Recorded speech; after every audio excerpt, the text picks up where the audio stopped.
Well, welcome to this first community conversation in Ham and Petersham. There have already been one or two pilots in the rest of the borough, but this is the first time that it's been here, and also it is a one-ward borough. So we have the 3 councillors, and we also have the cabinet members, who I'll get to in a minute. So this is a trial because the council are keen that everybody should have a chance to have this conversation, to ask questions and to seek answers. The idea is that the borough needs to be fairer, safer and greener, which I think is something that we would all agree with. So this is where it ends now. The next thing I would like to say is that I'm here as a chair so that I can help you field the questions and make sure that we run to time. We're not planning to be here until midnight. And all the speakers must use the microphones. Ellie and her helper will be coming round with the microphone. So when you want to ask a question, please wait for the microphone. Treat it as an ice cream cone, and then we'll all be able to hear what you have to say. I hope that everybody has signed in as they came in. If not, please do so as you go out. And the next thing I want to go on to is to introduce the councillors. We are very pleased to have Councillor Andre Fries, Councillor Penny Frost, and Councillor Gareth Richards here tonight. And as well as having the councillors, we are very lucky to have Councillor Alexander Amon, Councillor Liz Yeager, and Gareth Roberts, who is the leader of the council, who has come along tonight as well. Now, usual housekeeping, fire exits, one at the back and one either side. So just bear that in mind. And we will then move on to the next stage, which is, well, first of all, I have to say why I'm here. I'm an independent chairman. I have a background being a magistrate for a very long time, chairman of the Magistrates Association, and working in a lot of committees and national inquiries, and quite a bit of community engagement. So I really do believe that this is a very good way to proceed. And I'm delighted that we can now move forward. Now, Councillor Amon is going to make a presentation on the 20-mile-an-hour proposals for the borough. Thank you.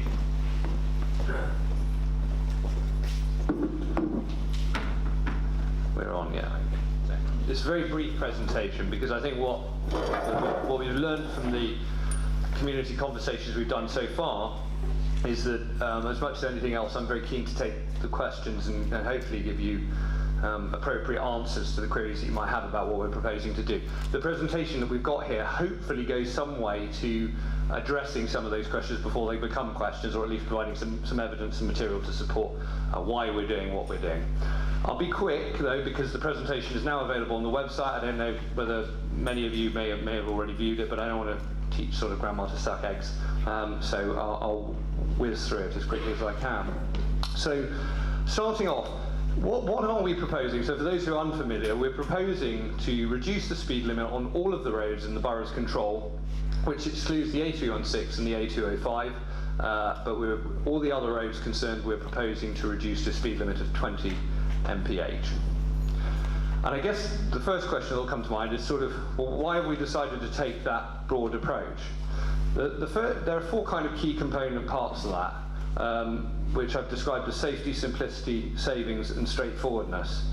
In terms of safety, one of the main rationales for not going for a proposal like just having residential back roads covered by a 20 mph, which is a sort of alternative which has been mooted on occasion, is that the majority of the accidents, injuries and fatalities that we have on our road network take place on the more major arterial roads in our road network. And you'll see, if you've got beady eyes, on one of the boards over there, where the distribution of those accidents and injuries and fatalities are, and I'll get onto that briefly in a slide later.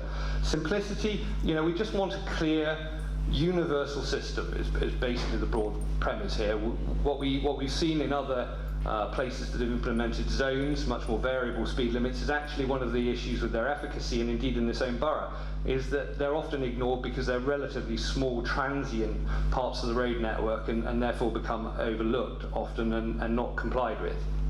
Savings, to do this proposal that we set out in the consultation is roughly speaking going to cost £700,000. I can explain a bit about where that funding is coming from to support that if we go ahead. But if we were to have just taken, for example, a residential road approach, the cost of implementing this would have been, well, in excess of double. It would have been £1.5 million. So there is a significant difference because you need the variable signage along the way, and we need to safety audit those variations in speed. And it's straightforward. I think one of the other factors, it relates to the simplicity point, but wherever we've drawn some arbitrary boundary between roads, we feel that we would have been caught in an extended conversation with some residents who were on, say, a 30 mph road who wanted to be on a 20 mph road, or vice versa. And there was a very real risk that would have turned into a sort of never-ending conversation about which roads should be in and which should be out. So what's the current picture of the speeds across the borough? We only just got this data, I think, last week formally. We've been benchmarking so that we know if we go ahead with this proposal, we can evaluate how we've done relative to where we are, not today, but as it were in the run-up to this consultation's completion. And we picked 168 locations. Officers chose a good cross-section of locations across the borough. And what the survey data has shown at the top level is that 21.9 mph is the average mean speed across the borough.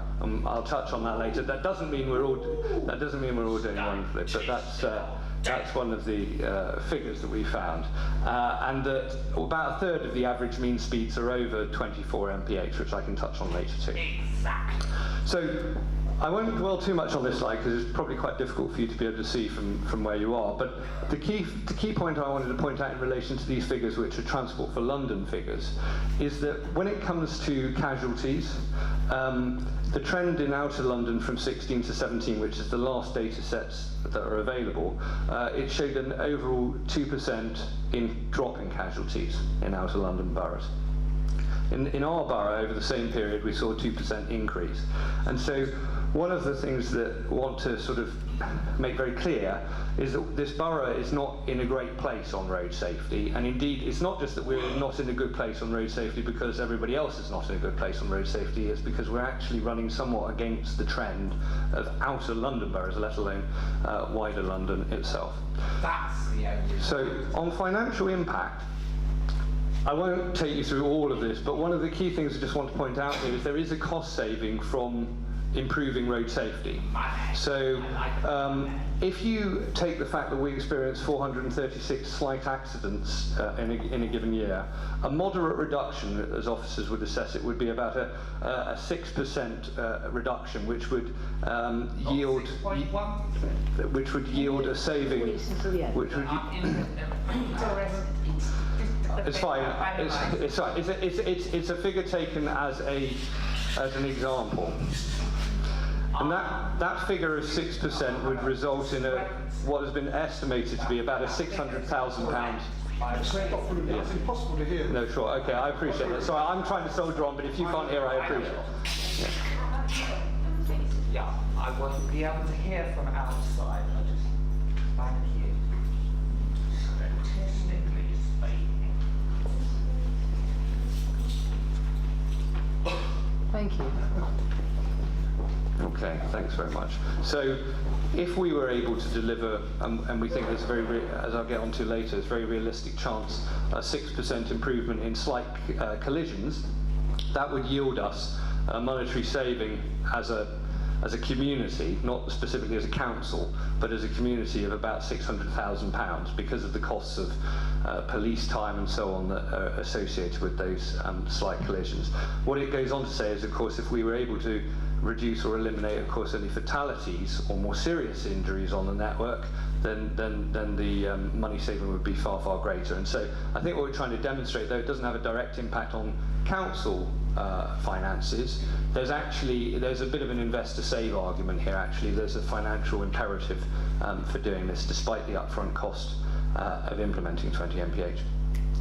There are two slides, consecutive slides, who show the same thing, but the second probably is better from where you're sat. But what this shows is, based upon the depth of the hue of green, as it were, the darkness, the degree to which these boroughs in London have 20 mph, either almost in totality, or totality being the very darkest, through to having a major number of 20 mph roads to varying degrees. What this map probably more clearly, in a way, shows is that the green areas here, these are individual roads, and these show the roads in London that at present have 20 mph. So I do this by way of just demonstrating that, sadly, Richmond is not, if it does this, is not going to be some great outlier and some great vanguard of 20 mph. There's a fair old picture in London of developing 20 mph network, and as you can see to the western and central areas, there's probably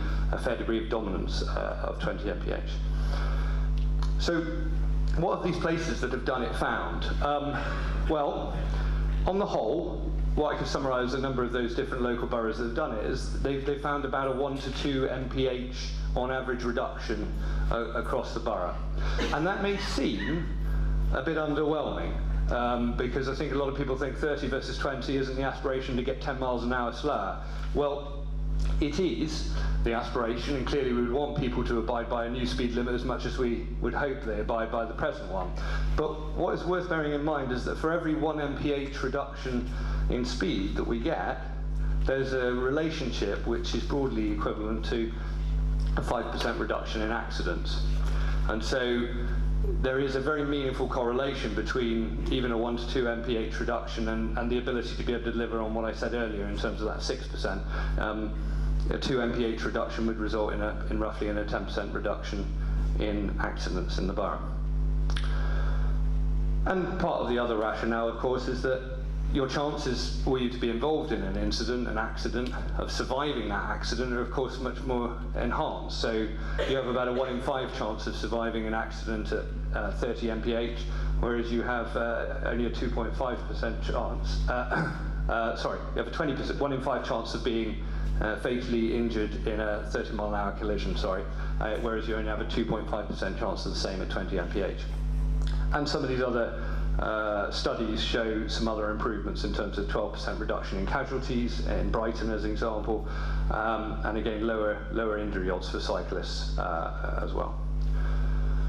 So again, this is up on the boards on the side there, so again not very visible in relation to this slide, I'm afraid, but what you'll see if you take a moment either later after this session, if you haven't looked already, is again this argument about residential versus more major arterial roads, as you'll see that the spread of the accidents, injuries and fatalities that we have in this borough does have a very strong mapping, actually, primarily towards the more major arterial roads. So if we want to have that impact on road safety, we have to, in my view, we have to accept that you can't do, it would be fairly fig leaf to concentrate alone on residential roads. And again, this is, unfortunately, I'm not sure how well it's visible to you, but that's a sort of zoom in on an area of this ward. And again, you'll see a fairly strong bias in terms of the incidents concerned down the more major arterial roads, and a rather more modest smattering on side residential roads. I'm conscious of time, so I'm going to rattle through this, but just this evidence is available to see on our website and also on Bristol's council's website. They did a lot of analysis on when they introduced 20 mph. I think what this mirrors is the points I've made about potential money savings, is they actually estimated in total that the changes they made equated to well in excess of £15 million because of the lives saved and the reduction in injuries that it resulted in. Just want to say a little something on a subject that comes up at a few of the sessions, which is about this proposal must have some massive deleterious effect on our ability to be able to traverse the borough, to be able to go about our normal lives where we have to use cars.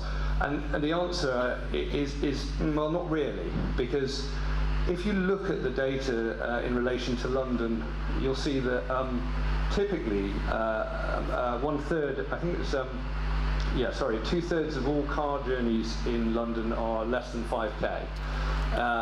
And so even if we accepted 5k as the upper bound of that particular set of journeys, even if you were travelling consistently from the very moment that you got into the car to the moment you got out of it at 30, which of course is not realistic, or indeed the same true of 20, you would only be 3 minutes later in your overall journey time than you were before. And indeed, 1/3, not 1/3 of those 2/3, but 1/3 of all of those journeys are actually less than 2k.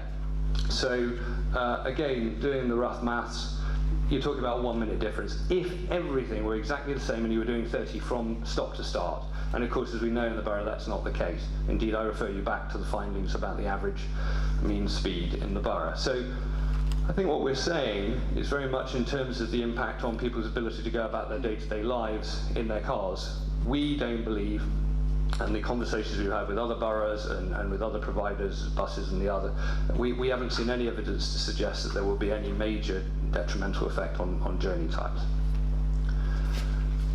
This really just is a sort of clarifies our sort of statement of intent, which is to say we're not wide-eyed and overly idealistic about this. If we go ahead with this proposal, we are not instantly expecting everybody who was meant to be complying with 30 mph to suddenly be perfectly compliant with 20 mph. That would certainly be our aspiration, as much as our aspiration is that people are behaving within the bounds of the law today. But I think what we're realistic in saying is even if we are only able to get the 1 to 2 mph reduction that other local boroughs and other parts of the country have shown, that is still worth pursuing because it has an effect on accidents, injuries and fatalities. And there are some side benefits as well. So I just want to briefly touch on, because I'm sure maybe I'll get asked some questions around air quality. There's good research out there which shows that actually there's a reduction in harmful emissions when you switch to lower speeds. And indeed, I would underline that, of course, when you talk about air quality, it's not all about NOx or anything else. PM 2.5 and PM 10, which are particulates that particularly come from braking and from tyres, those will absolutely reduce as a result of this proposal, because you're at lower speed and therefore you have to exert less pressure on braking and on tyres when you're slowing and accelerating in turn.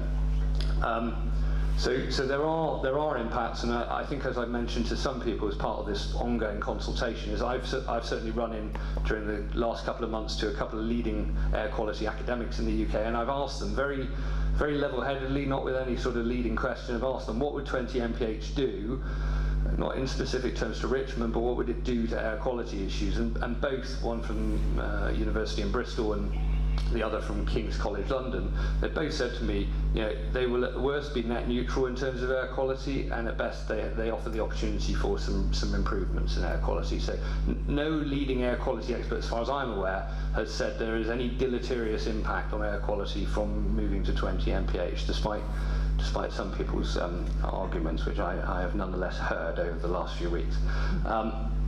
Although I should just say on that last point, the biggest impact of all on air quality, and I just will briefly touch on this before summarising, is that actually if we create a less hostile road environment and people feel more able to walk and to cycle, as examples, then you get that modal shift. And there's a lot of good evidence out there where 20 mph has been implemented that people do increase their uptake, their usage of bicycles and of walking, and of course far better than any variable difference in sort of engine operational efficiency is that the engine isn't running at all and somebody's actually on a non-emitting form of transport. And so that's very much part of the air quality improvement, which I think which I know that the air quality experts I spoke to are very much hinting at when they're talking about the potential for improvement in air quality.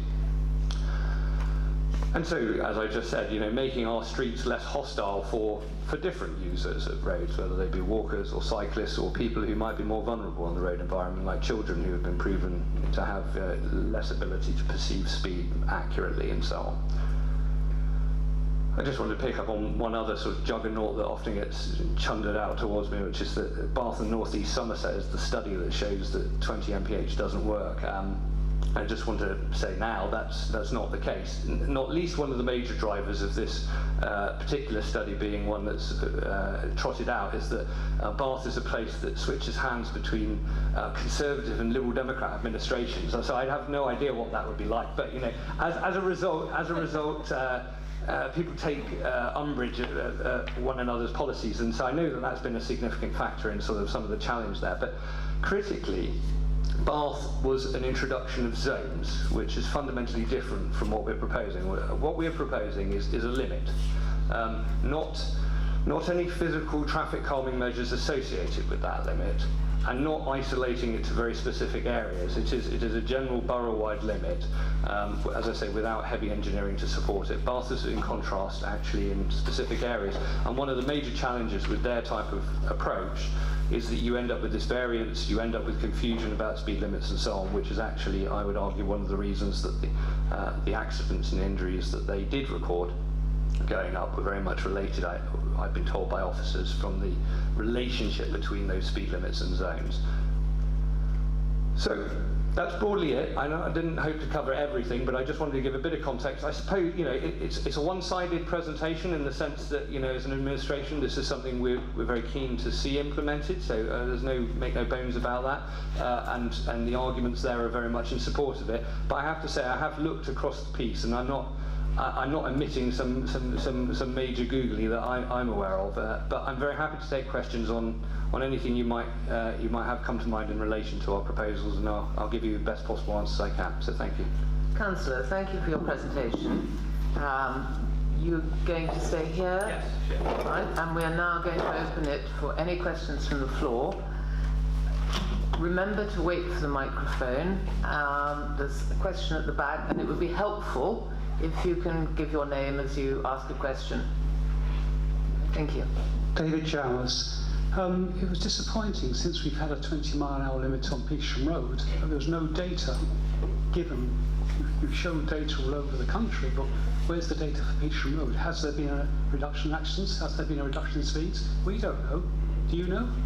The honest answer is, off the top of my head, I don't. I can ask officers what the data shows there. But the truth of the matter is that I'd be comparing apples with pears. This is a ward meeting. Let me answer. We want to know what's happening. Okay, that's fine. And I've said I'll get that information. I don't happen to have it right here, right now, but I will get that. What I would say, though, just to make the point, is Petersham Road has engineering on it. It has road humps. It's a long-standing 20 mph. It's not along the same lines as what we're proposing, which is a borough-wide 20 mph limit. So they're comparing apples with pears. The efficacy of Petersham Road's 20 mph is not in any way a kind of an exemplar of what the achievement of 20 mph in the borough as a whole would be. Sorry, Phil. Does that mean that you'd be removing the engine? It's quite difficult to hear you. Are you going to remove the engineering, the humps, So Petersham Road then? So I wouldn't do anything, of course, without checking what they had achieved and the very data that you referred to, so knowing what the impact has been of that 20 mph. This actually came up in a different context, different area, but in a previous community conversation. And the answer I gave there is the same as I would give you, is that assuming we went ahead with this proposal, and that's a big assumption because that depends very much on how the consultation plays out, but assuming we went ahead with this, we would certainly be continuing to monitor the sites that we've set out, and if there are roads that honestly are achieving good levels of compliance with 20 mph that seem not to need engineering any longer, then as part of a phase of works we would look to remove them in due course, yes. Yes, gentleman here with his hand. If you just keep your hand up and they can see where you are. Thank you. Yes, Desmond Curran. I think I'm broadly in favour of the proposal, so thank you very much for it. But what I do have concerns about is what you said towards the end, that you're proposing this change without any traffic calming measures.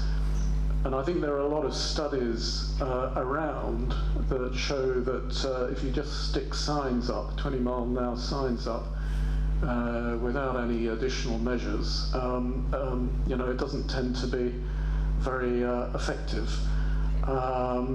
and I was also a bit concerned. In a way, you seem to recognise that yourself in your remarks when you were talking. I assume you were talking about the situation on the A roads, the fast roads, where you seem to be saying that you didn't really mind. You'd stick the 20-mile-an-hour signs up. You didn't really mind if the majority of drivers didn't actually keep to 20 miles an hour. But you seem to be saying that you'd be establishing a new speed restriction, but you accept that there would nonetheless be a lot of non-compliance, which also concerns me. Now, I'm not a fan of speed humps. I wouldn't like to see a multiplication of speed humps, but there's a lot of evidence that if you proceed with this, you also need to accept that you need to design the roads to encourage greater compliance, particularly on A roads, and a whole range of design possibilities apart from speed humps that would enable that.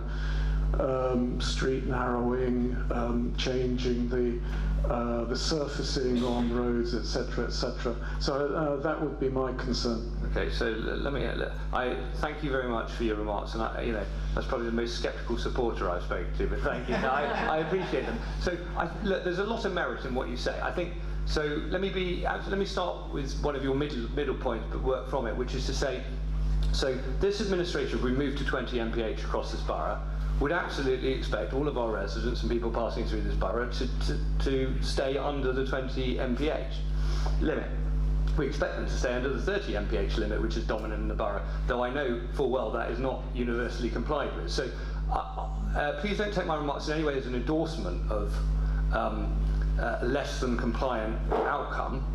But I think what we wanted to do, and be very candid as an administration, is we didn't want to come to residents and tell them this is going to solve all of your problems. This is suddenly going to result in 100% compliance, because it isn't. That's just a realistic consideration.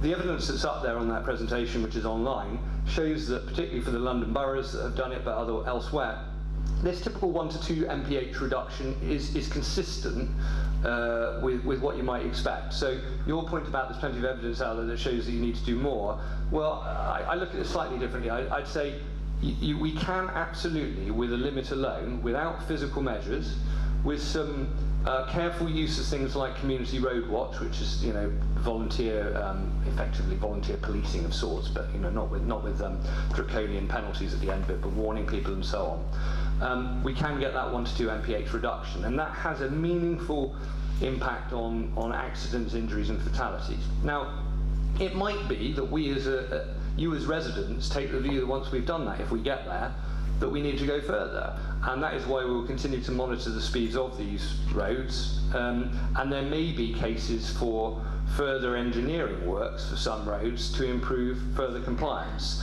But I think it would have been too much to ask to go and do all of that across the borough in one great slug. Not least because it would have meant a massive great deal of disruption to a lot of road configurations in a very short period of time. It also would have been inordinately expensive as well. So my view is it's proportionate to do what we're doing. I don't believe it will solve every speeding issue in the borough, but it will have an impact. I'm absolutely certain of that, and it offers us the opportunity, a launch pad from which we can perhaps introduce some more targeted interventions in due course. Thank you for that question. There's a question here at the front, then one at the back on the right-hand side, and then another one at the back, and then we'll take them in order. Thank you very much. For Michael Burgess, Ham Street. It was a good presentation, although I have to say it does come over as a masterclass in sort of selective results and selective evidence.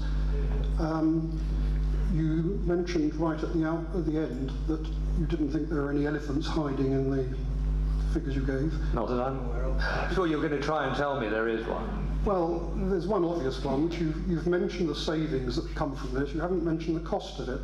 I did mention it, but go on, sorry. No, I don't mean the physical cost of doing it. I mean the cost to road users of being reduced in their speeds. You dismiss a 6% reduction in road speed as being negligible and trivial, and yet you say a 6% reduction in the one death a year is important. You're not applying like with like. If you say that journeys are going to take 2 or 3% longer than they used to, that means that you're going to need 2 or 3% more vans to deliver the same amount of goods in the same period, 2 or 3% more taxis to collect the same number of people from the stations as there are now, possibly an increase in buses. None of these costs are taken into account in what you're talking about, the cost of society as a whole. And it just seems to me the whole of it is based on, I suppose, dogma rather than evidence. I mean, the last Liberal administration came up with a brilliant idea of charging more for high CO2 cars for parking. And where did that get us? We now have 9,500 people dying a year from particulates and toxic gases, simply because everybody moved to diesel. And I just worry that you're heading the same way with this. I mean, if you're not going to take into account the benefit, the costs of these things to the society, why not reduce the speed to 10 miles an hour? And then you'll get even more savings in your figures. I'll try and address all elements of that as best I can. So I'll start with your last point because it's freshest and perhaps most provocative. Why not go 10 mph? Well, there are places that are going further than this. So City of London are proposing 15 mph. So we're not. I personally think 20 mph is the right balance between the impact that it has on our road network and about the savings that it will have for the improvements it will have for road safety. Now, on your just to get to that. So on your point about the sort of seeming deleterious impact, well, I touched on that. I mean, I really have to say, if a third of the journeys conducted in London are under 2k, the amount of time, the impact that had, I think we said 1 minute. Frankly, well, let me finish the point. Frankly, congestion, the configuration of road light phasing, frankly, whether or not you decide to turn your engine on straight away when you get in the car, or wait there until you need to get the condensation off the window, is probably more of an impact on your ability to be able to get there in due haste. So, I believe actually it's very modest. And as I said, those figures that I presented are based upon continuous 30 mph versus continuous 20 mph. As you see, the mean average speed is 21.9. And many times a day in our borough, you'd be very lucky to be even doing that as an average speed. So the truth of the matter is actually, for many people, this wouldn't have any material impact at all on their journey times. I've spoken with officers, and if we found any impacts on specific routes, we have the ability to be able to shift, as I mentioned earlier, the phasing of lights and so on, to try and improve try and increase flow and times of transit. And we'd look at that if that was necessary. But my general view, and some of the evidence I've seen, which I haven't presented here, shows that actually the reduction in speed actually creates a smoothing of flow, which actually can expedite people's overall journey times anyway. So I'm going to stand here and say to you, if we get the support of residents and we do this thing, I'd be very happy to stand here in front of you in a year's time, and maybe I won't have persuaded you, but I'm pretty certain that the room as a whole would say to me, and I'll stand by it, that the world has not worsened to any noticeable degree from moving to 20 mph. Now, thank you for the questions we've had. One quick follow-up. Comes back, you're saying 2% increase in I'm talking about very specific. I'm talking not in percentages. I talked in times. So the average journey times are up. Well, no, that's a much more important material fact. Drop by 2%. Michael, And therefore, journey times must go up by 2%. No, well, just let me make one point first, Andre, which is to say, no, I said that there is a percentage, by having a lower limit, there is an expectation that people's topmost speed will not exceed that limit. That's what we're aiming at. Now, the majority of the time that you're driving your car, the times I've driven my car, we're not 90% of the time driving at 30 mph. So actually, you're not affecting all of the journey from a 20 mph speed limit in the way that you suggested. This is quite a technical point, and if you want to take it up afterwards, that would be helpful. There are a number of people. There are a number of people that want to ask questions. Can we have quite short questions now, so that everyone gets a chance to ask the questions they want to? Might I make a quick point on this on that particular topic? In terms of, if you're talking about speed reductions because of going down to 20 miles per hour, what you also find is by reducing the speed limits, you do start to see a modal shift, and that is a very technical term, which basically means people getting out of their cars and starting to walk and cycle more because they feel safer. If you look at Bristol, if you look at Edinburgh, you will see that there is a between 5 and 15% change in the number of people actually getting out of their cars, and instead of going on those 2k journeys in their car, they start to walk, they start to cycle. That also has benefits in terms of reducing air pollution, you reduce congestion, you also improve those people's healthiness because they are getting out and they're walking and cycling, and that has a long-term cost, social impact, and it has a reduces cost on the NHS. So we're looking at this from a much wider point. Thank you. Now, there's a short question at the front here. I know this lady's been waiting to ask her question. My name's Eleanor. Oh, sorry, I'm Eleanor and I live in Ham Street. I'm just wondering whether this applies to cyclists as well. What a good question. It's a good question, but I'd love to say it was the first time I'd had it, but it's not. It's not. So the answer from our perspective as a council, in the same way that I said I expect people to comply with 30 because that's the speed limit, and I expect people to comply with 20, is that applies. We would expect all road users to do that.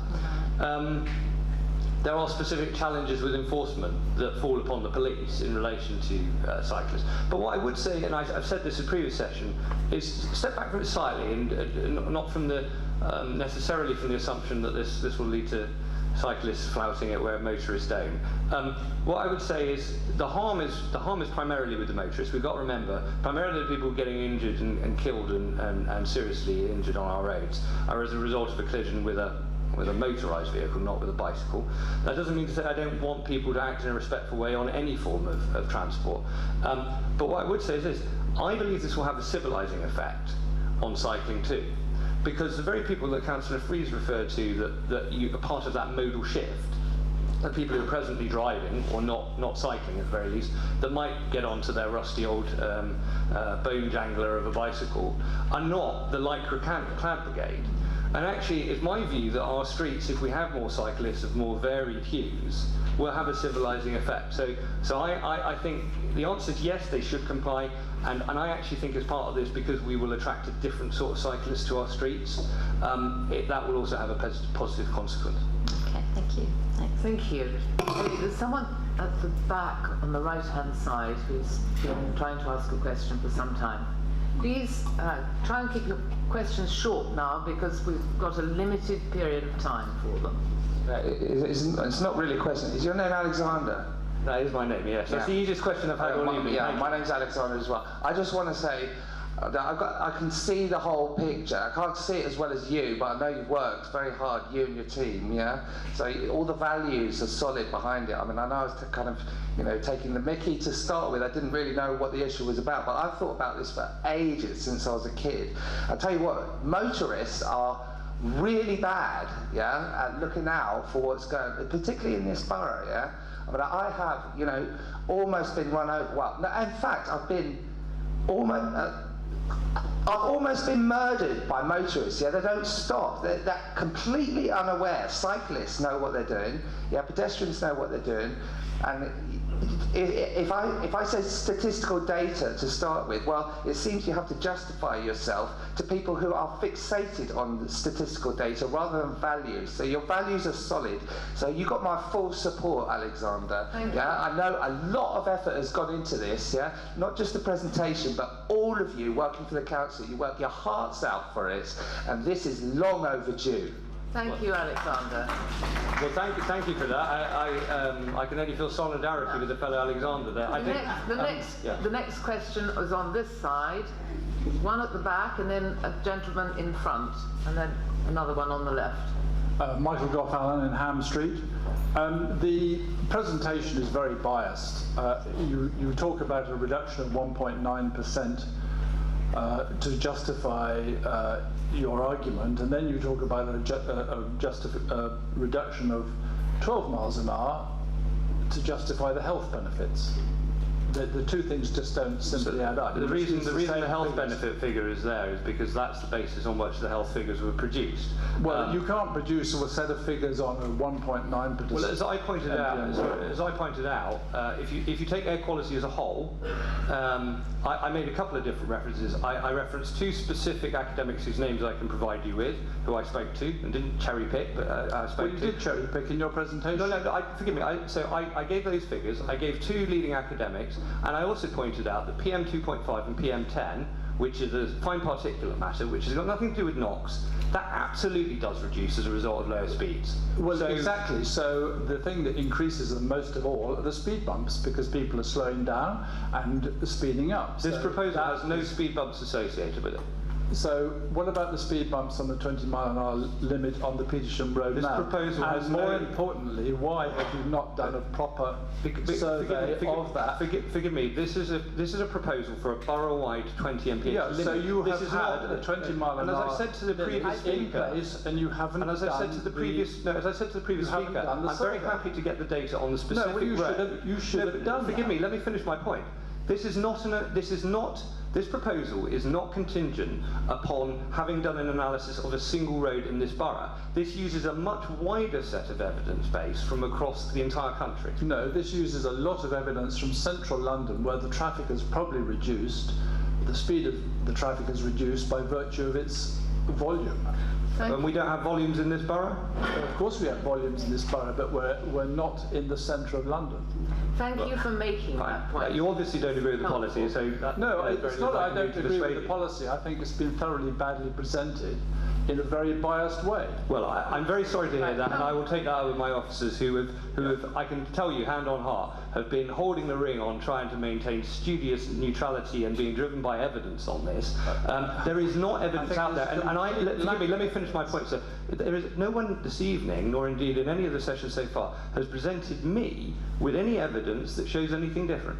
Well, Councillor, I thank you disagree. for that I think response. your evidence has shown different. Can we now move on to the next question, because it's been helpful for everybody to hear what points you wish to put forward. There's a gentleman 2 rows in front who's been quite patient.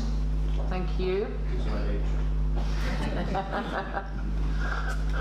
Robin Goodgame of Lock Road. 2 or 3 points. 1, Bath does not compare with Richmond. It's like comparing chalk and cheese. 2, if you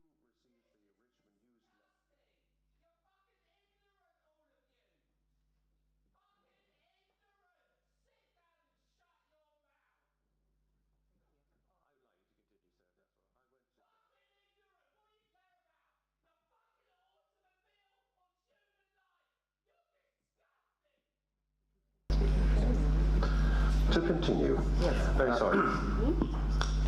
You put costs on the board there. Now, I received the Richmond newsletter of email. Now, on the Richmond newsletter of the 1st of November, there's a video of Councillor Pennyfrost and Councillor Brown, whose first name I don't know, complaining how little money they have got in order for special educational needs. And here we are spending all this money on something else which is of doubtful value in my view. But another point is that I'm one of the exceptional people who travels quite a lot of journeys over 5 kilometres. I live in Ham, but I have quite a few connections in Kew. So I'm going on. And I would hate to see the Kew Road reduced to 20 miles an hour. Okay. Because the traffic flows along there quite well. I mean, there are times when people are parking cars, you have to slow down. But at 6 o'clock in the evening, there's no reason why it shouldn't go. So I'll try and address those, but thank you for making them. I wouldn't necessarily see common cause on all of them, but I appreciate you making them. So let me take the last one first. So on Kew Road, I have to admit, I travel down the road, and I personally think the speeds are too high along that road. I personally do think maybe it is very conducive to being a motorist, but I'm not sure it's particularly conducive to being a cyclist or a pedestrian, which is my point. In relation to the cost, which I think is what I would pick up as your sort of central piece there, Councillor Robin Brown and Councillor Friesen and all of my colleagues who have pointed out many of the funding challenges that we face as a borough, absolutely right to do so. And one of the reasons that I can say that, despite this proposal we're proposing costing £700,000, is because, sadly, there is no ability to be able to spend transport funding on other forms of activity. So this is a ring-fence fund that comes from a Mayor of London bid, specifically driven for safety and other road improvement measures. We can't use that money and shuffle it off into other parts of borough spend that might be seen by you or by others as more deserving. In the same way that we can't spend the money that central government have recently allocated to us for pothole repairs for improving the borough art collection. You know, we can't do those sorts of things. There are some firewalls around spend here. So there's an artificiality about the choice, I have to say. I'd like us to be able to do both. And I don't underestimate the value of that 700,000 because, as I say, there will be a few people, I believe, that if we undertake this change, that if we had this meeting in a few years' time, would be sat in this room or in some other room where we hold a community conversation, may be alive or may not have been injured, or may have been injured less severely as a result of this change. And for me, that's what gets me out of bed in the morning, frankly, is to be able to do something that means people's lives are materially improved like that, and that's why I support it. Thank you, Councillor. We can take 2 more questions. There's one at the halfway down there, but they have to be short questions, otherwise we're going to get very late. Okay, Rachel, thank you. Richard Wolfe, Mowbray Road. I think the residents of Ham and Petersham have perfected the complex art of driving at 20 miles an hour through our beautiful Royal Park and very carefully along Petersham Road. I feel we're ideally placed to accept the 20-mile-an-hour speed limit. Well, thank you for your remark. I don't need to add much more other than to say I've said at previous sessions, if it's good enough for the deer, it's good enough for our residents. There's a gentleman here that wants to ask a question, and then I'll do the last one, a lady over on the other side. Thank you. Nigel Morris, Greenwater Gardens. I feel this is a draconian and sort of unfocused proposal. It's a little bit like the 1800 and something red flag in front of every vehicle which isn't pulled by a horse. And the idea that if you're coming home late at night from another part of the country, you have to crawl across the borough at 20 miles an hour just seems totally irrelevant to me. I mean, there may be not a person in sight, not another vehicle on the road, and you're supposed to somehow there's a huge difference in perception between 20 miles and 30 miles an hour. And I do think this is a very one-sided, I mean, you said yourself that it's a one-sided presentation. I think almost every one of these statistics you could look at and stand on its head and evaluate the downside of it. I mean, our friend at the front has talked about the actual costs of reduction to society and the economy of the borough. You could take almost every other statistic and do the same thing. So I do think there are some good points out of this, but we're not looking at the cost. And I mean, just to take the example about pollution, in 10 years' time we might all be driving electric cars. It might be totally a non-factor. It might be in 10 years' time, but we've got to navigate the next 10 years before then. Do we then take down all the signs, change the limit again, and have another consultation? Well, I think climate change says we've got about 12 years to sort out the globe. So, we're under time. Yes. So let me just move on to the last question. Well, okay. Do you want me to take both, or just I'll answer that one? Look, because I want to say a couple of quick things about it. So the first thing is, yes, for some people it may well feel a bit strange doing 20 as opposed to 30, particularly on that long journey that you've done back from, I don't know, wherever it may have been, and you may have been travelling on motorways at 70. It feels pretty odd going from 70 to 30, actually, but people get used to it. They recalibrate to the speed. And what I would say to you, as I've said to some other people that have raised similar lines of argument to you, is that it is those roads that are dark, that are clear, that are an antisocial hour of night, that are precisely where somebody darts out, somebody drunk, somebody who's not got the wherewithal, and you have no time to react. And so I would simply say to you as the motorist in this situation, my proposal here for the 20 MPH, I'm trying to stop you inflicting a fatal injury on somebody or a serious injury where you might otherwise. So, and you may not agree with that perspective. I do have to just say one last point. When people make remarks like those figures are biased and you could turn them all on their head, That's a very arbitrary statement. I haven't seen anybody produce any figures that argue against the points that have been made here. I've just heard they're wrong, and that's not enough. If people who are opponents of this proposal want to demonstrate an evidence base against it, by all means do so, but I have heard none. Thank you.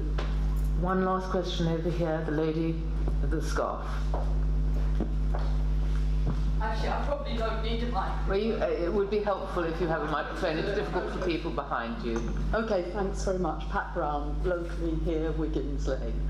I'm just asking really whether there's some complementary funding that addresses safer cycling routes that can work in a holistic way with the proposals, please. Okay. Thank you very much. Yeah, no, thank you. The simple answer to that is yes, we do want to improve cycle infrastructure in this borough. Whether we get the money to do that, it will be largely contingent on winning money primarily from Transport for London going forward, because there isn't much money to do this sort of work. It's quite expensive to do engineering works as well of that nature. But yes, it is a priority. We do want to do it. This is not a silver bullet. But I have to say, this is, one step at a time. And this is, I've done every one of these community conversations. I'll be doing all of them. It's taken a lot of work to get to where we are. Hopefully, at the end of this process, we're able to implement what we propose to, because it has residential support, and we'll move on to thinking about what the complementary, as you put it, measures are that improve the environment for all different road users. So thank you. Councillor, thank you for the presentation, for answering the questions and taking away with you the comments that everyone has been able to make. I know that Councillor Frost has got one short point that she wants to make. Just very quickly on the on the issue of the Petersham Road and the 20 mile an hour speed limit along there. Somebody was asking, what effect has that had? The reason, one of the reasons that the 20 mile an hour speed limit was brought in along the Petersham Road, because it's been windy. It then gets to a long straight road, and what motorists were doing was they were speeding up, and there's a very nasty junction there at the top of Sandy Lane, and there had been fatalities there. There was an awful motorbike accident there, and the effect of the 20 mile an hour speed limit has slowed the traffic. I mean, there have been traffic surveys along there. And the mean speed average, the average speed limit along that stretch of Petersham Road has been brought down as a result of bringing in the 20 mile an hour speed limit. The only accident that I know of since then was one lady who actually came off the road in her car, and that wasn't to do with speeding. So I think we can draw from that particular stretch of the road has been helped by having the 20 mile an hour speed limit on it. It's not policed, and there aren't any speed bumps on that particular area from the Sandy Lane along to the end of the speed limit coming up to the New Inn. But that stretch is a perfect example of why we are trying to bring down the speed limit, to try and encourage motorists not to see a long straight road and go for it, because it does, any junctions, anybody coming out from the side of the road is going to be vulnerable. Thank you, Councillor. Now we are going to move on to the pre-submitted questions. You will have seen from the website that you are invited to send questions in. There have been 3 questions. We'll start with the first one from Sophie Carroll. Is Sophie here? She isn't here. However, is everybody happy for me to read Sophie's question? And you may wish to add to it. Once we've finished the pre-submitted questions, then we will have an open question session until the end. Sophie Carroll says I've lived in Ham all my life, and I've seen a growing amount of steps taken to ensure for a greener village. However, one very simple step has not been taken. Yet it seems to be the most obvious. At numerous kiosks and cafes around the park, they still give out non-cyclable, compostable mugs. This seems like idiocy, because it has become so simple to buy eco-friendly cups, probably easier than buying the ones that they use now. Also, it is Richmond Park, a place for nature and for people to learn about conserving wildlife in this sanctuary. It is setting a rather low example. What can we do about it? So, council officers will come back with a couple of points, which is, and then I will give a bit more information about other things that are going on in the area. First, in response to this, if the references to Richmond Park, that's actually not under our control. That's actually Royal Parks, which I'm sure most people know. So we have no jurisdiction, no say over what happens in the park, in Richmond Park itself. However, in all of our own parks, the licences we operate and give out to cafe owners, we are now seeking a variation, so that a change to the licences to insist that only eco or recyclable cups will be provided, and that will be a standard requirement for any new contract. So we are looking to do that and change that as soon as possible. I also know that there's an organisation called Be Richmond, which is the Business Improvement District section for Richmond itself, and they've been working very hard to ensure that the plastic cups that are given out at pubs and the cafes all along the riverfront, they are changed to ones that are reusable. So like if some people go to festivals or big events, they often have deposits that you pay for a plastic cup. For example, they did that at the Great River Race this year. If you bought a pint of beer, you got your reusable cup. Unfortunately, if you bought half a pint, then you got a plastic disposable one. So we're hoping they will change that for next year. So we are looking to do that across the board and speak to all the pub owners in the area. Unfortunately, sometimes the breweries aren't as responsive to that as we would like. And we do find though that there's a question whether people would take the reusable plastic cups, do they bin them? No, they don't. They actually either leave them or they take them home. So it reduces waste, which is much better than the plastic ones. There's been quite a lot of litter picking going on in terms of, I know Barnes has been doing a lot of work in terms of plastic-free towpath, and we all know the litter picks that go on in Ham, which are fantastic along the towpath all around the different areas in our beautiful part of the world. So we just need to keep that up, and also wherever you go out, always ask for a non-recyclable cup, basically. Thank you.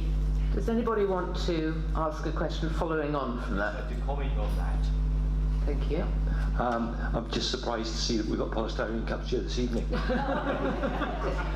Very good point. We'll have a word with the school about it. Unfortunately, pound stretchers have run out of paper ones, otherwise it would be paper. Thank you. Now, the next submitted question, there are two to do with cycling and the Teddington Lock and leading on to the initiative to have a crossing between Ham and Radnor Gardens. So I'm going to ask Michael Burgess first to put his question.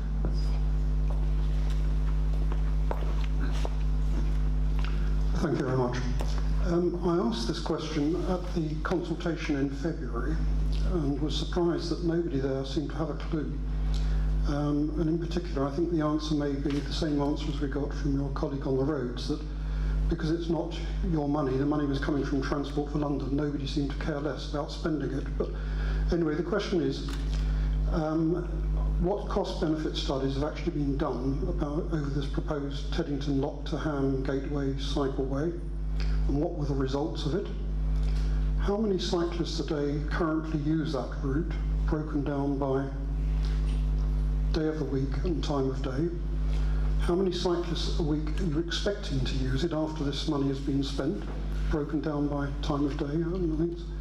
And what is the actual projected cost of the quiet way? Again, they couldn't answer that, including all the road works, the road markings, the landscaping, the planning, the design, and the consultations.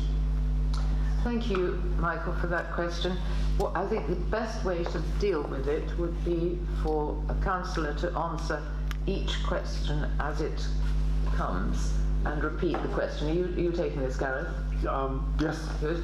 So if you like to repeat the question that you're going to answer, because there have been a number of them, it makes it clearer for everybody in the audience. Or briefly. Well, I don't think any cost-benefit analysis has been done on the Quiet Way in general. The Quiet Ways are designed by a charity called Sustrans, which is committed to try and produce a cycle network, well, not just for London, for the whole of the UK. And they have been contracted. They won the contract from TfL to produce these Quiet Ways throughout London. The idea of producing a complete network of Quiet Ways for cyclists to potter about in. You can't really. Sorry, so there's no cost benefit. Well, there is a cost benefit. There are. Nobody's looked at it. There's a cost benefit to cycling in that cycling. What is it? Cycling gives people a great. No. What is the cost benefit to society of doing it? People are much healthier when they're cycling. They're going to get where they're going quicker. They're going to have. There's social enjoyment benefits from being able to take your children on a nice, quiet cycle ride on areas where you don't have to. I'm a parent, and often when you take to the road, I'm in fear of my children being knocked off. Sorry to interrupt. Do you understand what a cost-benefit analysis is? Yes. It's the cost to society against the benefits to society. Well, I've just gone through many benefits. Some people might enjoy themselves. It's not particular cost-benefit. You go to the cinema, you enjoy yourself. You prepared to pay for that. We're not. The cost of this Quiet Way is not. You're saying no is the answer. The cost of this Quiet Way is not extortionate. It's £136,000, which it seems, and we're getting some very we're getting a much improved junction at Martingales, which currently is a disaster for walking and cycling. I even when I came here this morning, I saw I had to stop the traffic at Richmond to let an old man who could only just get across the road because he was walking far too slowly for the lights, and that for that kind of pedestrian to cross Martingales Close, it's quite dangerous, and this will turn it into two much smaller junctions, which will be much safer instead of the sort of raceway that there is now. And I don't think you can say that sort of letting people getting in and out of Martingales Close is a sort of quicker has much benefit to Ham. No. I use that junction every day. You never see a car come out of it. You never see pedestrians there. Anyway, how many cyclists a day currently use the route? Well, I don't have that number, but we have 1,600 cyclists cross the Teddington Lock Bridge, and per when? A day. 1,600. And that goes down to about 500 in winter. Where do they go? Where do they go? A lot of them go to Richmond Park. I see a lot of them going down Lock Road. But certainly not 1,600 people going to Richmond It's been Park. counted. The council has counted. In the summer, you get 1,600 crossings. They're in both directions. There's some of the. I use that every day. That cycle route, and I see school children coming across to the schools in Ham. I see school children going across to the schools in Teddington. I see mothers with pushchairs. I see people walking their dogs. I see some of the people who are sitting here are nodding already, yes. And I see them every day, and I see the usage which is made from that particular stretch. And one of the points of this cycling Quiet Way is to join up all the bits so that people can actually move if they want to.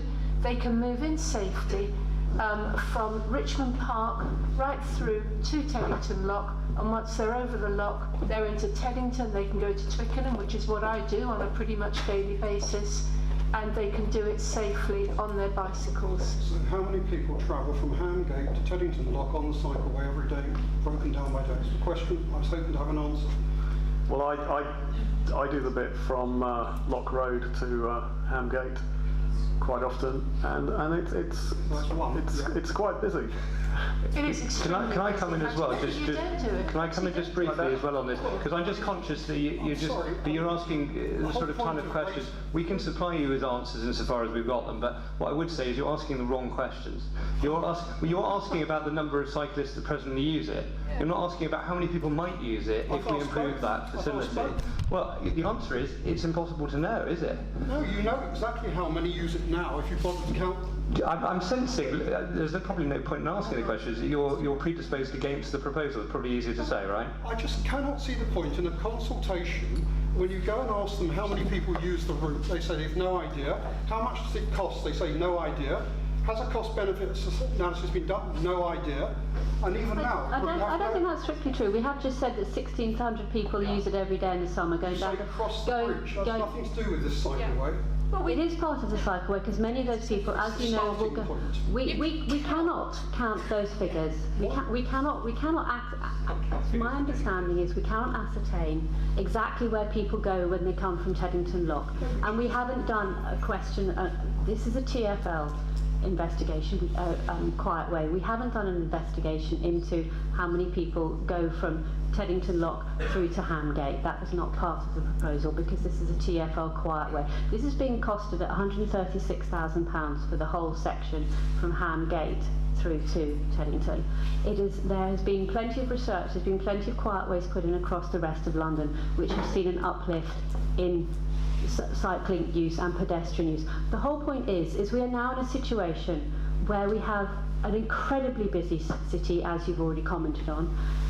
So many of those people have cars, which are now congesting our roads, and those cars are killing people, not just through accidents, but also through air pollution. May I finish? No, may I finish? The things that we're trying to do here is to save lives and improve the quality of life for everyone in the borough. Nobody drives from Teddington Lock to Hamgate Avenue. It's impossible. So what's your point? What's your point? My point is this is not displacing vehicles. It's a waste of money unless you can come up with some figures to suggest... May I suggest you talk to TfL then, whose proposal this is and who are paying for it, because we don't, as has been said, we don't have the answers. If you'd like us to come back to you with exact figures, we will try and do that. Well, we have given you the figures that we have. It seems to me that TfL is the next step up from here to answering those questions. Thank you for your question, and we've got all the responses. They've been noted, and they'll obviously be taken back. Now, the next question is from Richard Wolfe. Richard, where are you?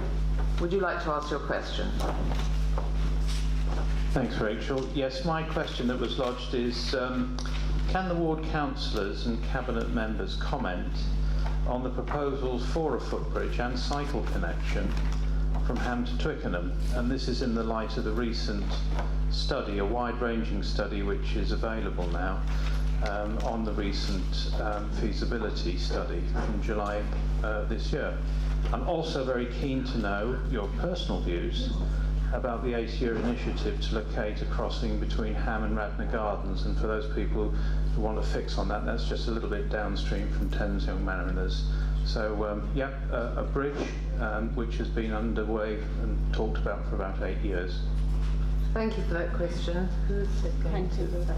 I'll kick off with this one. Thank you. I think we've got, you will find that we have slightly divergent views as councillors on this one, because I'm a great fan of Teddington Lock, and I'm up and down over that on a very, very regular, sometimes twice a day basis. And as far as I'm concerned, it serves my needs. It gets me from Ham to Twickenham. It keeps me off the road, because trying to drive over the Kingston Bridge to get to Teddington, or trying to get over Richmond Bridge to get, especially now, to get into Twickenham, I think is awful. And so give me my bike any day over that lock. Now, I don't see the need for an additional bridge, but I know that a strong business case has been made for it. I've got several concerns. One of them, obviously, is the cost, the overall cost of a bridge. The second one is the fact that on our side of the river, wherever it was coming in, it would affect Hamlands, which is a site of great natural interest, and one that we want to maintain as well as we possibly can. And my third concern is that we've got a ferryman who takes his little ferry from Ham across to Orleans Park, and that's a historic ferry route, and the guy's got a living to earn, and so I think let's beef up the ferry. But I know that others are going to have different views, so I'm going to hand over here. Right. Gareth? Yeah, I'd love to see a route between Ham and Twickenham by Ham House. I think that'd be the best location. But as the study says, that this was a study we're commenting on a study that was prepared by the previous administration. There's no funding that has been requested or asked for this, so we may be debating a topic that has that is going nowhere unless somebody out there can. The question is about Ham and Radnor Gardens, linking those two together. Oh well, my preference in the consultation was a bridge between Ham and Ham House and Orleans Gardens. That would be my preferred location for it. Do you want to? Yeah, a quick interjection. I'm with Gareth on that one. Ideally, I would love to see a pedestrian and walking bridge between here and Twickenham. The consultation that was done highlighted two potential places for this, and one is the one from Ham Street, Ham House over to Orleans Park, and the other one is to Radnor Gardens. I used to live in Strawberry Hill, which is exactly where Radnor Gardens is, and frankly for the citizens of Ham, the good people of Ham, having a bridge over to that side of the river, although nice, isn't particularly useful, whereas one over to Twickenham, to East Twickenham, St Margaret's would be much better in terms of transport. But as Gareth said, there is very little, there is no money, there is no pot that we know of. This is purely an exercise in, are you interested in it? And I can say, as also as a committee member from the forum, the Ham and Petersham Neighbourhood Forum, we see this as an aspirational project. We also have done quite a lot of community consultation on this, and when asked, we have specifically asked the residents of Ham if they would like to see a bridge, which not overwhelmingly, but there's a majority who did, and if they did want to see a bridge, where would they want to see it? And the overwhelming majority in that respect did say over to Orleans Park and not to Radnor Gardens. Can I say something? Yes, I would like to just see if Richard has a supplementary question. Well, all I was just going to say from the administration's point of view, from the transport brief perspective, is that everything the councillors said is kind of consistent overall with what we're trying to do. So when I came into post, I found that, as Councillor Richards referred to, the previous administration had commissioned this study, which looked at a range of sites as potential crossings. They hadn't discussed it with anybody, they hadn't discussed it with residents, they certainly hadn't discussed it with the opposition at that time. I don't know whether they even discussed it with their own benches, but that's a separate point. So when I became aware of it, I thought, well, what should I do with this? Should I keep it in a sort of dusty locked drawer and not tell anyone about it? Or shall I put it out there so that residents can have a say on it? And what I decided, and I hope you feel it's the right decision on balance, but is that these options that were considered are now your options to look at and to respond to. And as there's a plurality of views on the panel, I suppose there'll be a plurality of views amongst residents as a whole, in Ham and across the borough as a whole. We want to hear whether you support the idea of a crossing, where you think it should be. The preferred crossing point, I think, by that analysis, was the one that came across at Ham House and connects through to St Margaret's and East Twickenham. And I think there's certainly quite a lot of economic weight behind that in terms of the analysis they've done and case for it, but we want to hear what residents think, and I see that as the starting point. Frankly, if residents support a crossing, and they support a crossing primarily in a specific location, then we as a council can move forward trying to secure support and funding and so on to make that happen as an aspiration. How quickly, I couldn't say, but there really isn't much point in us beginning a process if people don't support it, and so the starting point has to be over to you whether you want it and where you want it. Richard, do you want to follow that up? Sure. No, I think that's terrific. And we've been working on the initiative for 8 years. It's cost the borough nothing. I would say that nothing great was ever achieved without enthusiasm. I continue to be enthusiastic. Right. Gentleman in the front row, the second row here. Good evening. I'm Keith Mulberry. I've lived in Ham for 60 odd years. I don't wish to fall out with Richard, who I know and admire a lot. But I'm not a newbie to this idea of a bridge over the river. I've been actually talking to one of the main proponents for it, a gentleman, I'll just call it Mark, I won't give his surname, and I've been speaking to him for a few years now about this bridge. I'm deeply against it, and to the extent that I had a one-to-one meeting with Mark and laid out a few points. For once, I'm pleased I agree with all my councillors. There are a number of points against this so-called Radnor Bridge. I wish I had a list with me. I do have a long list, but there is a crossing point of the river at Teddington Lock. There's the next crossing point down at Richmond. To build a bridge at Radnor Gardens is only about a third of the distance between the two. Guess where the midpoint is? It's actually at Ham Street. The midpoint between Teddington Lock and Richmond Bridge falls at Ham Street over to Orleans Park. Also, as you've already said, it will mean a bridge coming across through Ham Lands, Ham Nature Reserve. Let's call it Nature Reserve. What this will do was set a precedent of actually chopping through the Nature Reserve. Now, I've actually taken the effort of measuring out, walking the path from Teddington Lock down to Riverside Drive, and it's 300 metres.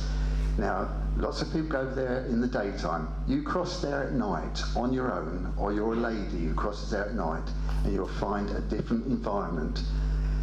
If we had a bridge at Radnor Gardens, that would be 1,000 metres long, 1,000, through a wooded area at night.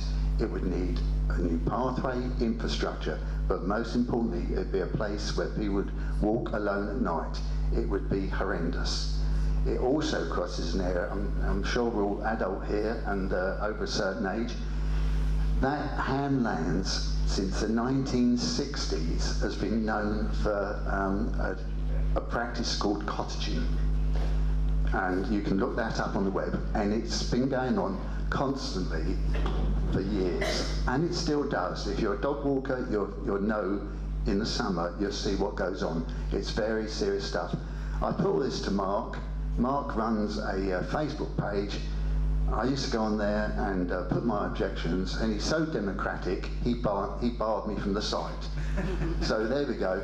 I'm totally and utterly against the Radnor Bridge. If a bridge ever had to be built, and I appreciate the ferry argument, if it was to be built, the only place it could be is from Ham Street across to Orleans Pleasure Park, and you'd already have the infrastructure and nearby housing to support it, and lighting, etc. That's my points. Thank you. Thank you for your contribution. Sorry, now, does anybody else want to add to the subject of the bridges? Yes? We'll just wait a minute, please.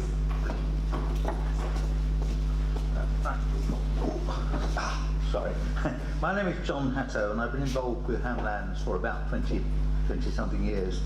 I'm very, very against this project. My first objection is that inevitably there will be people who will find the bridge a very useful commuter route. You park your car in Ham, and you then go across the bridge, and then on coming back, you walk across the bridge. You probably save yourself an hour and a half in journey time, and where are the cars going to be parked? I think it's a very serious point which we've really got to think about. The second point is that in my years here, I've spent a lot of time in Ham Lands. I've spent a lot of time in Ham Lands in the dark. I'm interested in bats and various other things, in case anybody thinks I have other nefarious bats. I'd also say that the comments about the cottaging is exaggerated now. Certainly it's declined dramatically in the last 5 years. But that's not to say that it won't come back. But my real concern is that Ham will become a car park. And what's worse is Ham Lands could become a car park, formal or informal. And I think that's going to change the nature of the area dramatically for all sorts of reasons. And I, for one, am glad I'm old and will be off. Well, we've had some very interesting contributions in response to that question. Has anybody got a final word that they want to say on the matter? No? Sorry. Oh, yes. Is it possible that we... you haven't got a microphone. Is it possible that we actually put a formal response, and I feel our response this side of the river should be no. There's a great deal of, Mark has drummed up a lot of support from the Twickenham side, and the Twickenham side cyclists who would love to cross the bridge at Radnor Gardens, just zoom through Ham and up to the Richmond Park velodrome. They would love it, but this side, a bridge at Radnor Gardens does diddly squat for people from Ham. Well, so I think we need to put a formal no from this side of the river.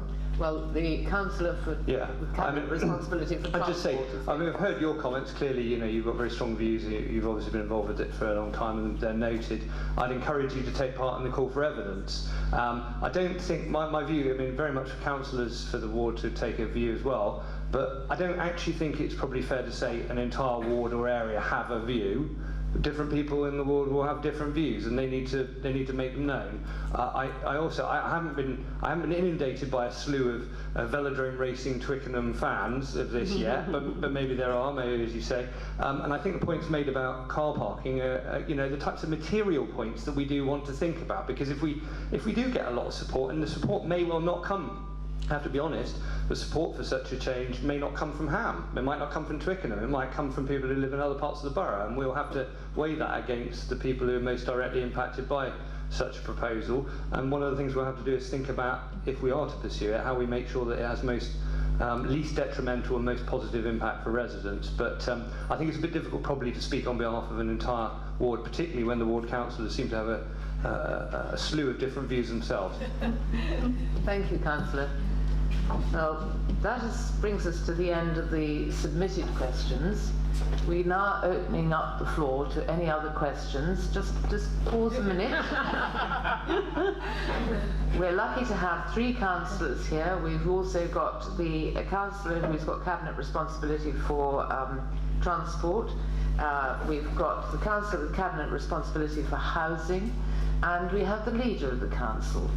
And we have Adam Tucker from RHP, who's the Development Project Director. So we will continue to take questions. Please try and keep them short, because then more of you will have a chance to get the answers that you're seeking. And everybody will be taking a note of the comments that you make and taking it back with them. Right, the first person is the gentleman in the middle aisle. Robin, good day. Is there any news on the proposed hydroelectric scheme at Teddington Lock?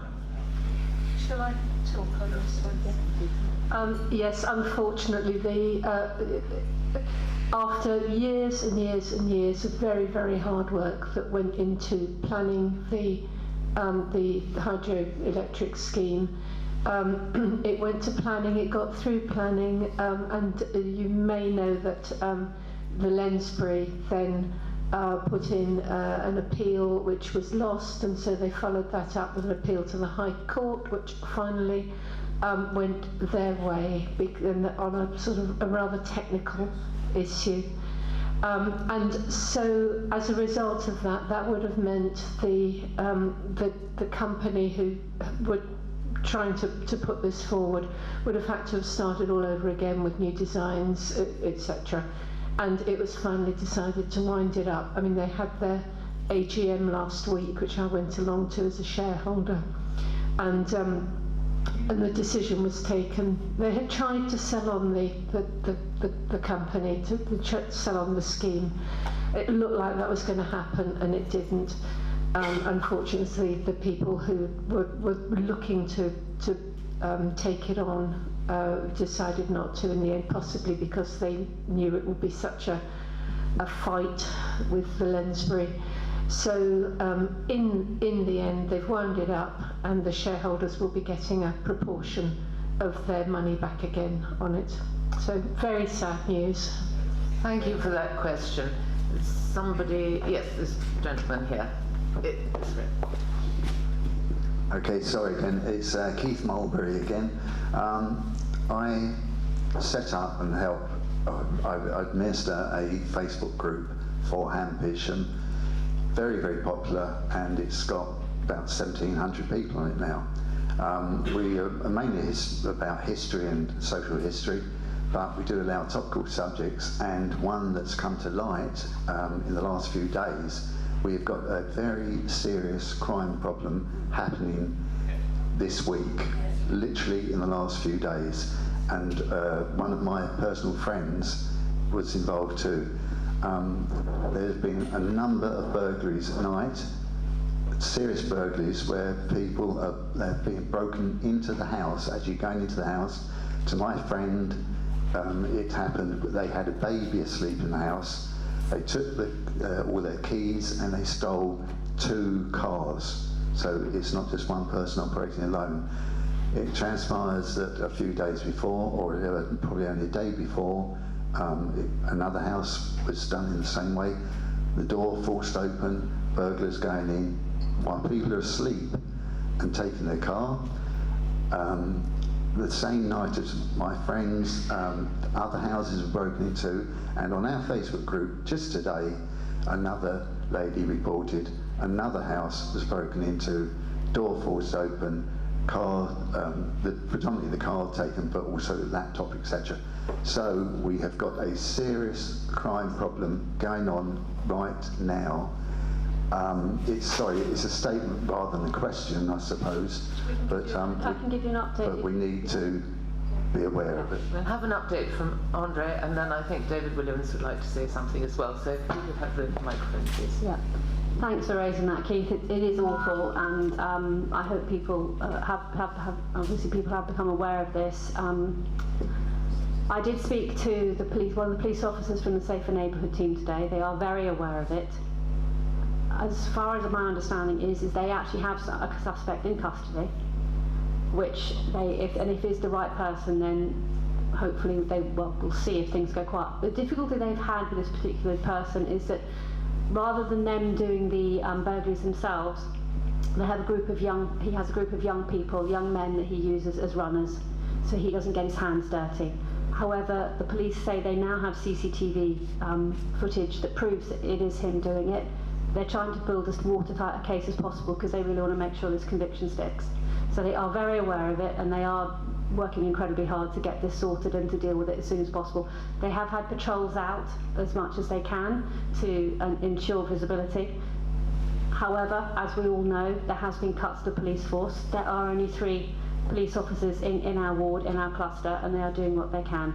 I've seen some of the reports on social media that you're talking about. I was very, very concerned to see people saying, right, let's get a group going. We're going to have 2-hourly tours round, and we'll get people out in pairs, and we'll keep an eye out. Please do not do that. Do not put yourself in any harm, in any possibility of any issue. The police are dealing with it, and hopefully it will move on as soon as this will be an end to it. But I also know that David Williams, who sits on the PCC group, what's that? Police Liaison. Police Liaison Group Committee. Sorry, I don't get all my acronyms right. I know he's had an update as well, so I'm sure he can add to what I've given you. But yeah, do pass on our sadness to your friends. Is this knowledge about something's in custody should be kept quiet, or? I don't believe so, no. I mean, the hope is this is the right person and that we can move forward with that. But as I said, David should be able to give you a bit of a wider picture as well. Thank you, Andre. David. David Williams. I chair the Ham and Petersham Police Liaison Group, which has got its next meeting on almost certainly Wednesday the 13th now of December, which will be at the Children's Centre in Ham Street, when the local Safer Neighbourhood team will be there and will be responding to this and be able to give you an update if you want one. I'm assured by the sergeant in charge of our Safer Neighbourhood team that for the last fortnight, burglary and car theft this is the big problem they've got. It isn't just them that's dealing with it, it's being dealt with by the CID as well. They are hopeful about the person that they've targeted. But as Andre says, this is not just one person, it's one person organising quite a few young blokes. I would urge anybody that leaves their keys in their hallway for their car to not do this. There was a campaign a few years ago to stop people leaving keys within sight of a letterbox, so that with a long fishing rod you could lift them off and take them through the letterbox. You didn't have to break in. But please don't leave your car keys in somewhere like the hallway. The problems in Ham are not serious as far as crime is concerned. Richmond Council is one of the lowest boroughs for crime in London, and Ham and Petersham is less than the borough average. The problem is that when we do get some serious crime, it's alarming, because it's not the sort of thing we expect to happen here. I would stress the point that Andre has made as well. The police in London and in the whole country are operating on 80% of the budget that they had in 2009. And the Safer Neighbourhood team for Ham and Petersham used to have a dedicated sergeant, 2 PCs and 3 police community support officers. We now have a sergeant that runs 4 wards, so we've got a quarter of a sergeant. The 2 PCs we still have, except one of them was taken off today to help monitor a central London demonstration. They're not dedicated officers like they used to be. The only one that's dedicated is the one remaining PCSO. I don't know if you have met Alex Molnar. He's been here 7 years and he knows all the villains in Ham. He really does. Helped to arrest quite a few of them intermittently. So please, if you do see anything, report it. If you would like an update, please come to the Police Liaison Group at the Children's Centre on Wednesday the 13th of December. And please do try and make sure these crimes are as difficult as possible to commit by not having keys in the hallway. Thanks. Thank you for that update. Yes, can we pass the microphone along to this lady here? Thank you.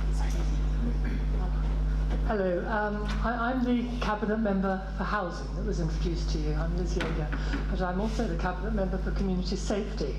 So I thought, just to add to the very useful information there from David, you might like to know, if you don't already, that you can meet up with your local police. They have sort of community sessions once a week. And if you put my SNT, my Safer Neighbourhood team, into your search, you'll come to the Met Police website, and they'll tell you where these meetings are happening. Obviously, it's not for reporting a crime that's going on, that's 999, but just to talk to people about your concerns, to talk to the police. It's always nice to know, we don't necessarily see them on the streets as much as we'd like to. We all want more bodies on the beat, but you do have these dedicated officers, and you can find them and meet them cup of coffee with a copper at the library, or I'm not quite sure how it works in this ward, but certainly in my ward. Sorry to interrupt, but I should have said that the cuppa with a copper, try saying that when you've had a few drinks, is tomorrow afternoon at 4 o'clock in the new Costa Cafe on Ham Parade. So they will be there tomorrow, and I did check with them on Twitter today, and they are available tomorrow at 4 o'clock if anyone wants to. Thank you. Gentleman in the fourth row. Hi, Rupert Livesey. I really don't want to alarm anybody here, but I'd just like to mention that 4 nights ago my goddaughter was sleeping in her bedroom on the 3rd floor of a house in Ham. House was broken into, and they took the keys from her bedside. Thank you. Does anybody else want to make a comment or ask a question in relation to this situation? Well, I think we're very grateful for the updates that we've had on this matter, because it is really helpful to know right up to date information on it. Now, has anybody got another question that they'd like to raise? Yes.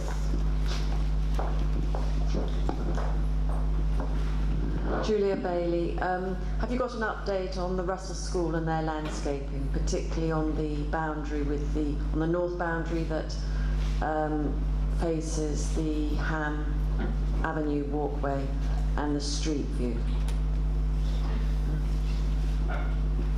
Julia, I guess behind your question is another question.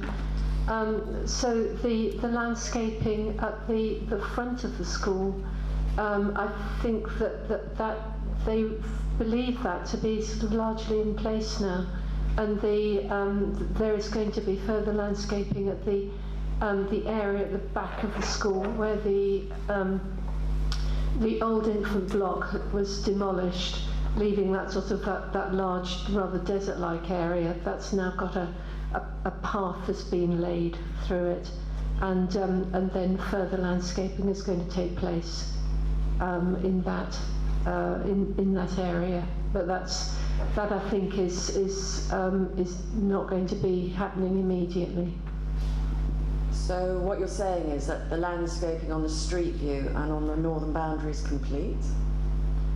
I'm saying that as far as I know, that the landscaping has been carried out according to what was on the what was on the plans. Okay.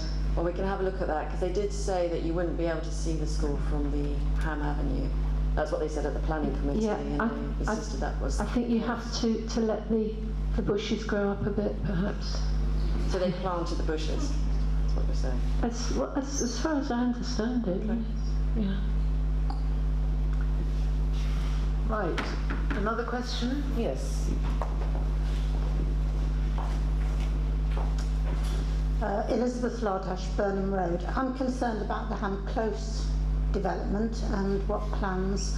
I picked your paper up and see that there are now 3 developers in the frame. What's the timescale now on all of this? Do you want to? Can I ask Adam to? Would you like to stand up, yes, Adam, so everyone can see who you are? My name is Adam Tucker. I'm the project director at RHP. Just a moment, Adam. I don't think your microphone's working at the moment. Hello there, that's better. My name is Adam Tucker. I'm project director at RHP, and we are working in partnership with London Borough of Richmond on the Ham Close development. Yes, you're quite correct. We have selected 3 developers to move forward to the stage 2 of the bidding process. We're intending to make a selection of the developer partner by spring 2019. There will be some involvement of our residents and the council in that as well, and then we'll be moving forward with the development. Do you want to follow that up as the...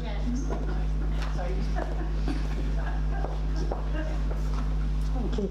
The only thing I found on the website before we came was the survey done by BMG.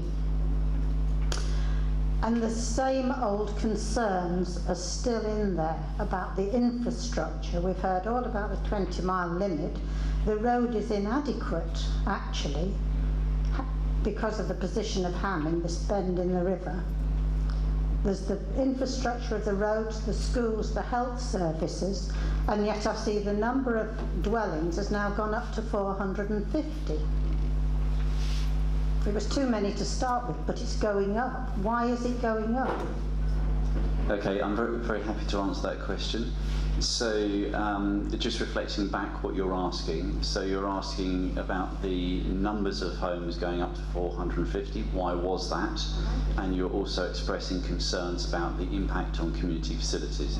Is that right? Okay. So taking those in reverse order. So the community facilities, we are very mindful of the impact on the community facilities. We're also very mindful of the impact on the local transport infrastructure. We will do everything we can within our power to minimise those impacts, but there will be an impact. That's reality, and it would be wrong for me to pretend that there wouldn't be an impact. We did have a traffic and transport survey done some time ago now, and that will require updating, I'm sure, as part of the planning application process, which will happen next year. And that showed that the increase would have a minimal impact on the traffic on the Ham and Petersham Road. The other thing to say at this point is that with the new administration, particularly, we're very encouraged that the administration is the new administration is very keen on slightly less car parking. Because we feel that that will more reflect the way car use is going in society. In that, you know, there's a shift. I think the posh used word was modal shift, but I think there is people are going to be using their cars less and in different ways. There are discussions ongoing with the council and the youth centre there, and there is a consultation on the community facilities that was carried out last year, or earlier this year in fact, and so we will be looking at enhancing the current community facilities as part of the redevelopment. So hopefully that addresses some of the community questions. It may not satisfy you, but hopefully addresses the community one. The question about the increase in the number of homes to 450, I appreciate that is a concern for the community. We, in partnership with the borough, have worked extremely hard to make Ham both a viable scheme, because it needs to be financially viable for it to happen at all. And the challenge with Ham is that the constraints, the challenges around the site are around the heights that we can build to, and also the amount of what is genuinely affordable housing that we want to produce. Because we are an affordable housing provider, we make no kind of excuses for that. There is a housing crisis in this country. Many people are living in very poor quality homes, and we as a organisation are here to try and do something about that. The unfortunate financial reality of producing affordable housing on very much reduced rents is that it doesn't pay for itself. You need to subsidise that housing by building housing for sale, and because we are producing such a high proportion of genuinely affordable housing on Ham, we don't have the cross-subsidy from the sale housing to balance that. I hope that makes sort of reasonably clear sense, and therefore the only option we had was to increase the numbers slightly. You'll be aware that the community approved master plan in November 2016 was 425 homes, and we've increased that slightly. But we are now confident that with moving forward with the scheme, that we will have a viable scheme which obviously can be delivered. And that's the reason for the 450. Okay. I understand the financial side. I'm horrified to hear that you're reducing the parking, because it will have a tremendous impact on the surrounding. There won't be less cars. There will be at least one car per dwelling, if not more. And it will all spill out onto the surrounding roads. What I'd like to say at this point is we will go through a formal planning application process where all of these things will be considered, and we will be here, if not literally here, but we will be in the community listening to everybody's views as we work up the scheme for planning permission. So we're not the faceless people that are just going to go and do this. We'll be here and we will listen and we will take into account people's views. Okay. Thank you for your question. Was there somebody at the back that wanted to ask a question? No? They had a hand up, but maybe they were just stretching. Now, are there any more questions? Just one. Yes, thank you. A microphone, please. And then the lady in front. Thank you. Hi, I've just. Will you, when you've got the planning permission, do a brochure like you did last year or the year before of how it's going to look, with the sizes of the houses, the flats, and everything like that, so we'll be able to take and have a look?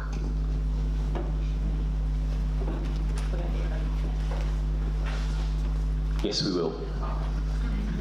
And will that be available in the library? Yes, we will, and before the planning goes in, there will be plenty of opportunity for people to see what is being proposed and to comment on it as well. There'll be copies to take home? Yes, we will ensure that people have everything that they need to look at the designs. Now there's a lady who's been waiting to ask a question there. Thank you. My name is called Sarah. I live in Ham. You are always talking about the economy. Some has got the ideas and some can process it. I am giving you an idea about the economic. It's not only around Ham area. It is very simple machine that economically we can build and help other people, and economically it will help us. That little machine, I will show you in a picture, she has it. It's very simple. When it is made in England, and they say it's made in England, I'm sure 100% everybody will buy it. And economically it will help the economy of the country, and we will help other countries as well. So I hope you get that idea, and we are naming it Idea of Ham, especially Grey Court School. So she will show you the machine, and I hope you get it and sell it. Thank you for that contribution. Now, who else has a question? Alexander?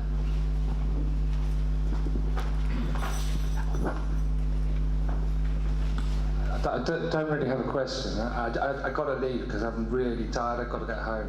But to me, I was expecting to come here and like be really against the whole thing, but it's completely switched around for me.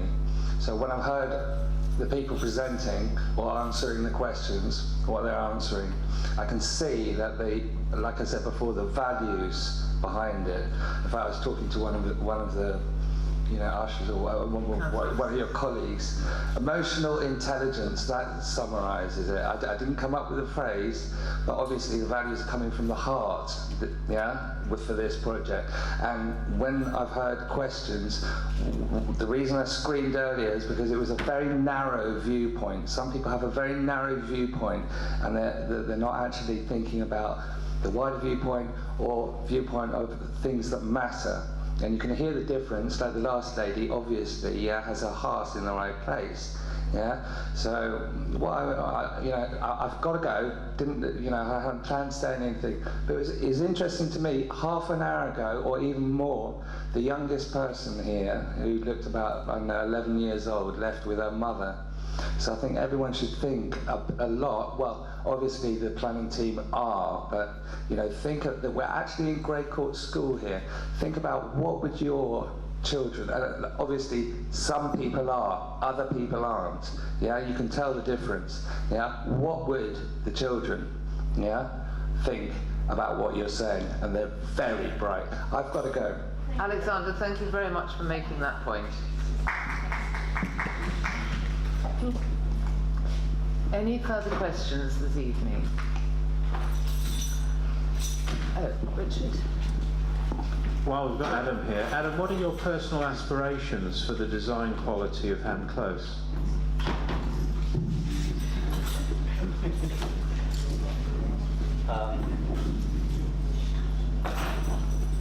My microphone isn't working. Well, we'll find you another one.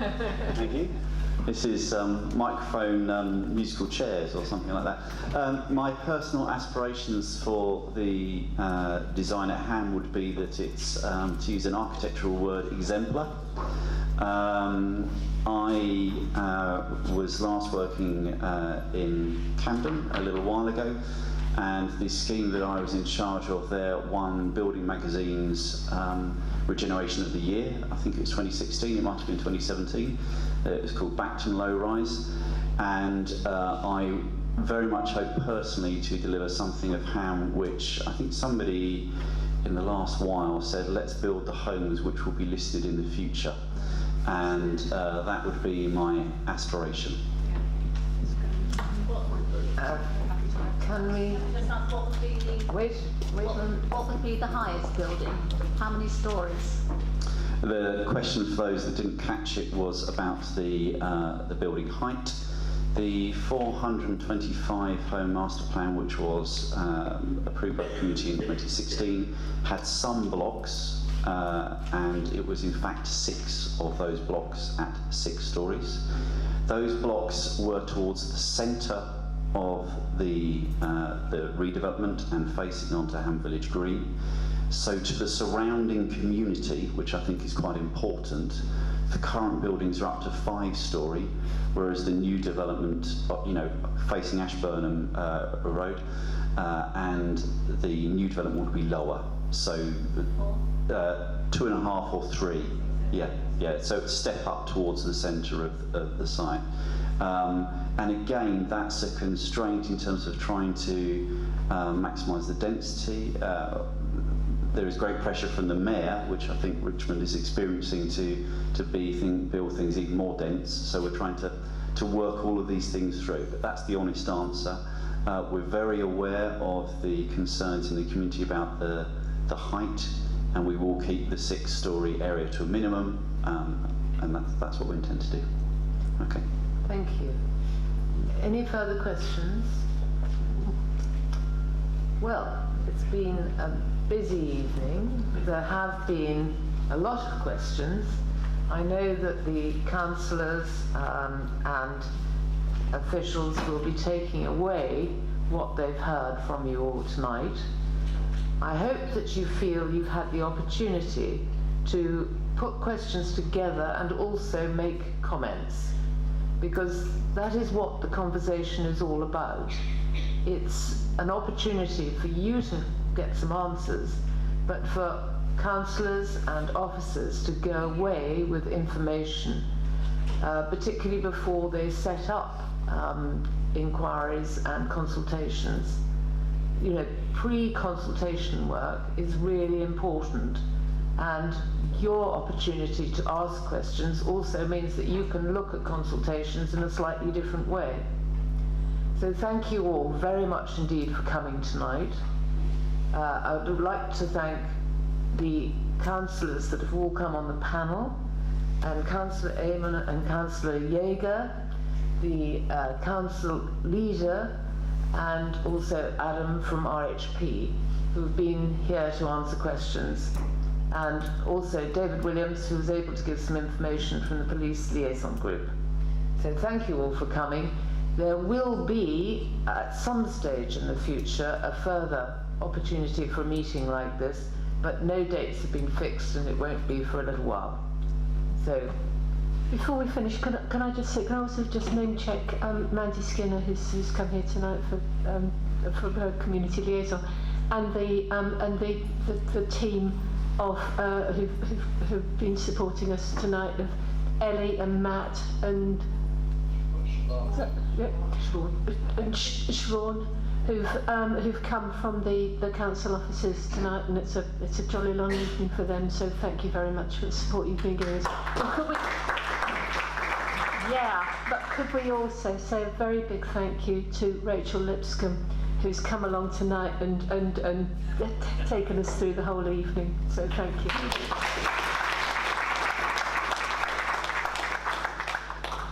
So, good night, safe journey home.